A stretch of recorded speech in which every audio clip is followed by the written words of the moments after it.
How many branches are there in the U.S. government?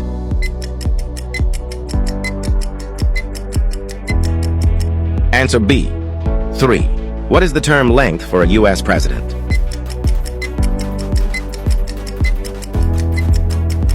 Answer B, 4 years. How many senators are in the U.S. Senate?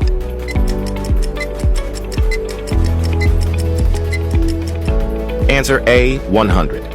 How many members are in the House of Representatives?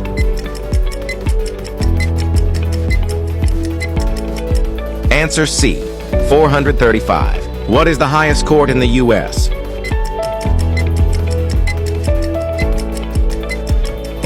Answer B, Supreme Court.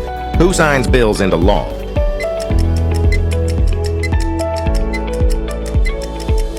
Answer C, President.